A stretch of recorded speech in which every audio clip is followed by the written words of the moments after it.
याच्या अगोदर पंतप्रधानांनी 16 जुलैला भेट घेतली. काय नक्की सुरू आहे, काय घडते?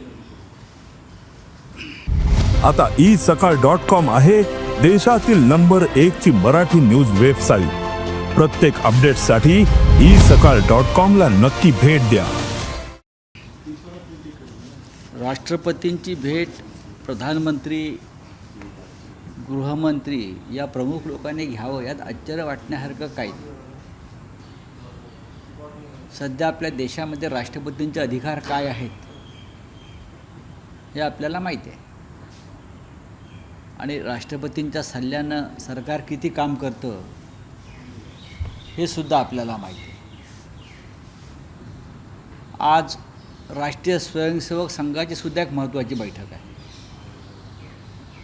आणि माझ्या माहितीप्रमाणे त्या बैठकीतसुद्धा एक महत्त्वाच्या घडामोडींवर, भविष्यातल्या घडामोडींवर चर्चा होण्याची शक्यता आहे.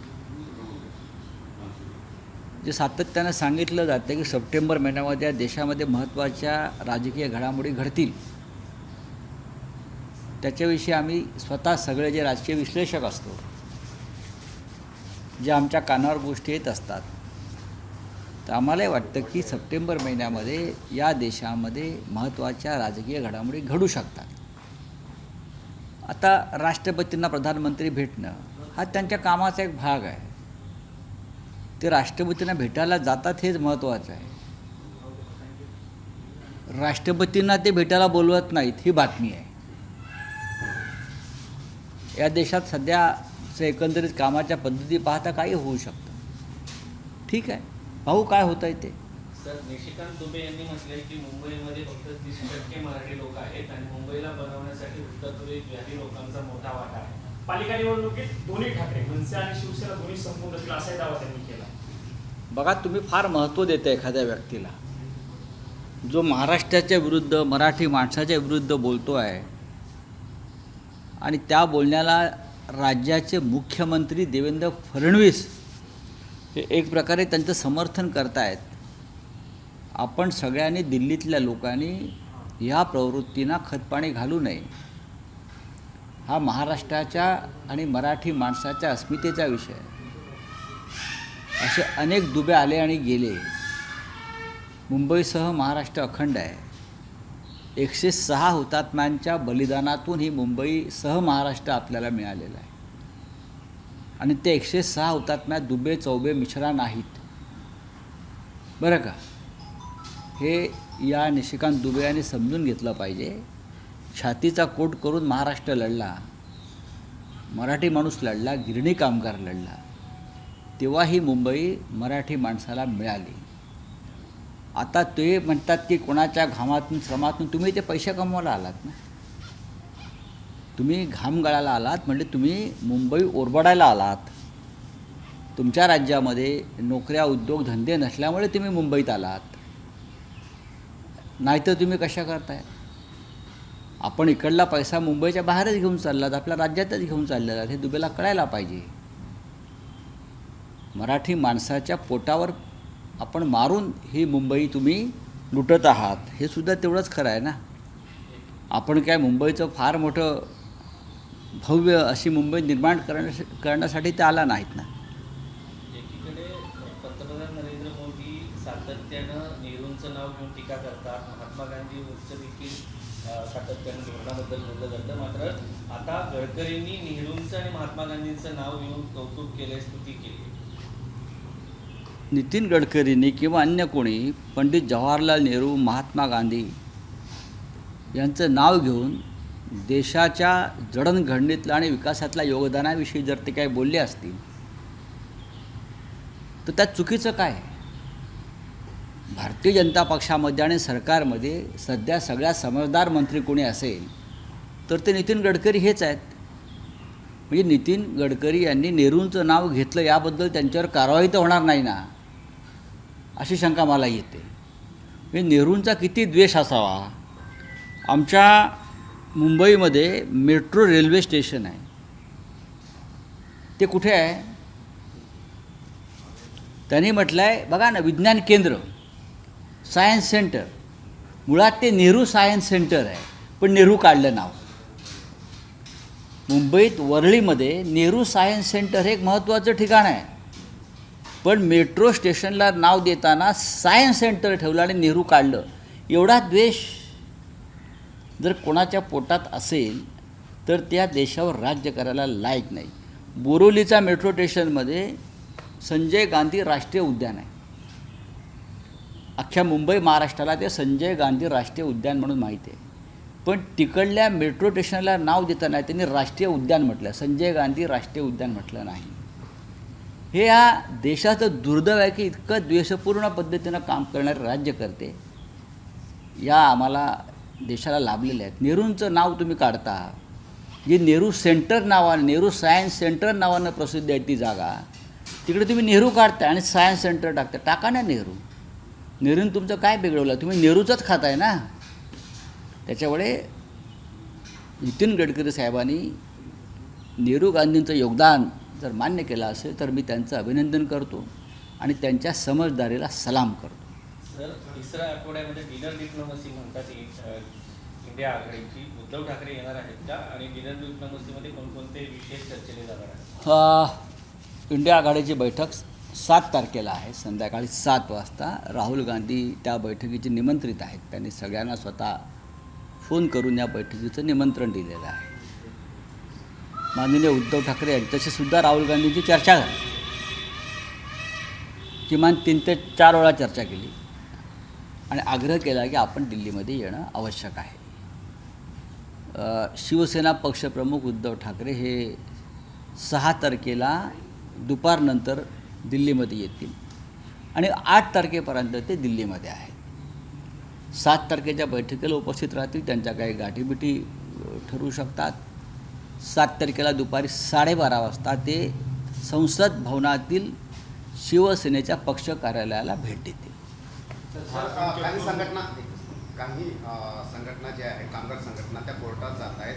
श्रीकांत शिंदे यांची विनंती आहे की ज्यांनी रेती आणि दगड याच्यामध्ये मोनोपोली तयार केलेली आहे ठाणे आणि या परिसरामध्ये, आणि त्यामुळं रेट जे आहेत ते वाढवलेले आहेत आणि त्यामुळं आज कोर्टामध्ये ते जातात. चांगली गोष्ट आहे. न्यायालयानं ह्या सगळ्या गोष्टींचं ही सुनावणी ऐकून किंवा आमच्या आर्ग्युमेंट्स ऐकून या सगळ्या लहान उद्योजकांचा न्याय दिला पाहिजे. संपूर्ण महाराष्ट्रामध्ये हे अशा प्रकारची कामं, ठेकेदारीची कामं 2-4 कुटुंबाचे जे सत्तेमध्ये आहेत तेच घेत आहेत. आता तुम्ही रेती, वाळू, माती आणि दगडी सोडायला तयार नाही. तुमचा एक माणूस अमित साळुंके याला झारखंड पोलीस का घेऊन गेले ह्याचा जरा शिंदे कुटुंबाने विचार केला पाहिजे. सर, एसआईआर को लेकर 7 अगस्त को क्या? धनंजय मुंडे एसआईआर को लेकर 7 अगस्त को फिर से इंडिया ब्लॉक की मीटिंग है, क्या कहना चाहेंगे? देखिए SIR, देखिए 7 तारीख को इंडिया ब्लॉक की मीटिंग है और राहुल गांधी जी इस मीटिंग के निमंत्रक हैं. राहुल गांधी जी ने सबको खुद फ़ोन करके निमंत्रण दिया है. उसमें उद्धव ठाकरे जी भी है. तो उद्धव ठाकरे जी दिल्ली में उस बैठक के लिए आएंगे. 7 तारीख की जो बैठक है, उद्धव जी 6 तारीख को दिल्ली में आएंगे और 8 तारीख तक दिल्ली में रहेंगे. मीटिंग में भी शामिल होंगे, सबसे मिलेंगे. संसद भवन में हमारा जो पार्टी का नया कार्यालय बना है वहाँ भी जाएंगे और दिल्ली में जो प्रमुख नेता है उनसे मिलने की हम कोशिश करेंगे. बहुत सी बातें हैं ना. सबसे बड़ा तो SIR है, ऑपरेशन सिंदूर है, ट्रम्प का टेरिफ है, देश की स्थिति है, वाइस प्रेसिडेंट के चुनाव के लिए सभी बातें एजेंडा पर है, एजेंडे पे है और हम सब पर बात करेंगे. अगर इतने बड़े नेता दिल्ली में इंडिया ब्लॉक के बैठक में शामिल हो रहे हैं तो सब बातों पर चर्चा हो जाएगी, क्योंकि दिल्ली में बहुत से लोग हैं जिनका बार बार आना नहीं होता है. निशिकांत दुबे कहते हैं कि राज ठाकरे इस इलेक्शंस में खत्म हो जाए. ठीक है, ख़त्म होने के बाद हम निशिकांत दुबे को बुलाएंगे मुंबई में और दिखाएंगे कौन ख़त्म हो गया है. हाँ, निशिकांत दुबे कौन है? कौन है? वो एक उद्योगपति का दलाल है. एक दलाल लोग हैं जो पार्लियामेंट में बीजेपी ने लाए हैं और मुंबई में भी ये लोग दलाली करने आते हैं. उस दलाली को हम रोकने की कोशिश कर रहे हैं, इसलिए ये लोग हमें इस प्रकार की बातें करते हैं. मुंबई महाराष्ट्र की राजधानी है. ये राजधानी दुबे ने नहीं बनाई है. मुंबई और महाराष्ट्र बनाने के लिए, यूनाइटेड महाराष्ट्र बनाने के लिए 106 मराठी लोगों ने अपनी प्राणों की आहुति दी है, उसमें कोई दुबे चौबे मिश्रा नहीं है। दुबे जी, मैं आपको बताना चाहता हूँ कि मराठी लोग हमारे वर्कर, काम करने वाले लोग थे। आप लोग जो बोल रहे हैं ना हमने खून पसीना बहाया, आप लोग मुंबई में इसलिए आते हो कि आपके राज्यों में कोई काम धंधा नहीं है, इसलिए आप आते हैं। हमारे साथ मिलजुल कर हम आपके लोग रहते हैं। मुंबई ने सबको स्वीकार किया है, लेकिन आप जैसे लोग हैं वो समाज में तिड़ निर्माण करने की कोशिश करते हैं, और हमारे यहाँ के जो हिंदी भाषिक हैं आप उनको भी डिस्टर्ब कर रहे हो। सर, ट्रम्प गवर्नमेंट का एक और बयान आया है। किसका? ट्रम्प तो उनके एक बड़े ऑफिसर ने बयान दिया है कि इंडिया जो है फाइनेंसिंग करके रसिया को ऑयल खरीदने के बाद ऑयल खरीदने की वजह से उसको फाइनेंसिंग कर रहा है, और वो यूक्रेन वॉर में कंटिन्यू कर रहा है। मुझे नहीं लगता है कि रसिया को किसी को फाइनेंस करने की ज़रूरत है, खास करके भारत जैसे देश को। मुझे लगता है कि ट्रम्प सरकार का मानसिक संतुलन बिगड़ गया है। लेकिन ये बात मेरे जैसे लोग कहने के बजाय अगर मोदी कहते तो बहुत अच्छी बात होती। अब तक मोदी की सरकार, खुद मोदी ट्रम्प पर कुछ बात नहीं कर पा रहे। क्यों डरते हैं मोदी ट्रम्प से, मुझे मालूम नहीं किसके लिए डरते हैं। ये क्या डर है मोदी जी के मन में? इतना बड़ा 56 इंच का सेना उनका है। एक बार ठोक दो ना प्रेसिडेंट ट्रम्प को, रामलीला मैदान पर सभा लीजिए, इंडिया गेट पर सभा लीजिए, और ट्रम्प की ऐसी की तैसी कर लीजिए। देखेंगे हम भी मोदी में कितना दम है। हमको लगता है देश के प्रधानमंत्री, भारत के प्रधानमंत्री में इस प्रकार का दम होना चाहिए। सर, पहलगाम आतंकवादी हमले को लेकर आपने एक पॉडकास्ट किया जिसमें तमाम इंडिया ब्लॉक के लीडर्स मौजूद थे। उसमें आपने कहा कि जो मारे गए हैं उनको धर्म पूछकर नहीं मारा गया। इस बात की पुष्टि कई सारे विक्टिम्स की फैमिलीज ने आपको की। जी हाँ, और रिकॉर्ड भी है। जो एक आर्मी ऑफिसर वहाँ नरवाल मारा गया, उनकी पत्नी ने भी कहा है, हमने भी बहुत से लोगों से बात की। ये आरएसएस का प्रोपोगंडा रहा बाद में वो देश में। उसके बाद ये भारतीय जनता पार्टी, मैं आरएसएस नहीं कहूँगा, जो भारतीय जनता पार्टी का प्रोपोगंडा रहा कि इस देश में पहलगाम के बाद पूरी तरह से जैसे गोधरा में हुआ, वो देश में गोधरा करना चाहते थे पहलगाम के बाद। लेकिन जो विक्टिम थे, उनके जो रिलेटिव थे, ये लोगों ने नाकाम कर दिया। मैं उसके लिए उनका आभारी हूँ।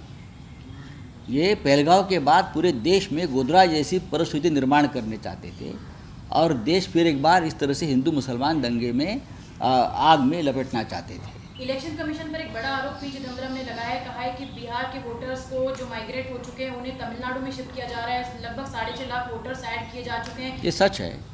हम भी उसके ऊपर हमेशा रिसर्च करते हैं। चाहे पी चिदम्बरम जी हो, चाहे राहुल गांधी जी हो, चाहे और भी नेता हो, सबके पास वो पूरी जानकारी है। ये जो है हमारा चुनाव आयोग, ये चुनाव आयोग नहीं रहा है, ये चुनाव आयोग हो गया। सबको चुना लगाते हैं। हाँ, उसको चुना लगाओ, उसको चुना लगाओ। पूरे देश को चुना लगाने का काम ये चुनाव आयोग कर रहा है। तो थैंक यू।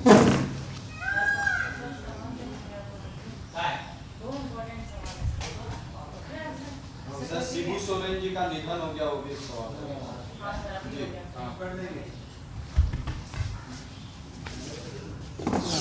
सर, झारखंड के पूर्व मुख्यमंत्री शिबू सोरेन जी का निधन हो गया, कैसे याद करते हैं? देखिए, शिबू सोरेन जी को हम हमेशा याद करते हैं। जिस राज्य से वो आते हैं और जिस राज्य से उनका नेतृत्व राष्ट्रीय नेतृत्व में शामिल हो गया, वो झारखंड एक आदिवासी राज्य है, पिछड़ा हुआ राज्य है। लेकिन वहाँ के आदिवासियों के लिए शिबू सोरेन जी भगवान से कम नहीं थे। मैं उसका अनुभव खुद लिया है। शिबू सोरेन जी राज्यसभा के सदस्य आज भी है, और मैं आपको बताना चाहता हूँ उनकी जो चेयर है वो मेरे बगल में है। जब भी मैं जाता हूँ तो मैं शिबू सोरेन जी का नाम देखता हूँ और उनको याद करता हूँ और पूछता हूँ उनके लोगों को कि साहब की तबीयत कैसी है। तो मुझे 2 दिन पहले बताया कि दिल्ली में उनकी परिस्थिति तबीयत खराब है। आज उनका दुखद निधन हो गया है। शिवसेना, उद्धव ठाकरे जी और हमारा पूरा परिवार उनको श्रद्धांजलि अर्पण करता है। आदिवासी समाज को उन्नत करने के लिए शिबू सोरेन जी ने अपना पूरा जीवन, संघर्षमय जीवन दे दिया था। और जो एक राज्य बना है झारखंड अलग से,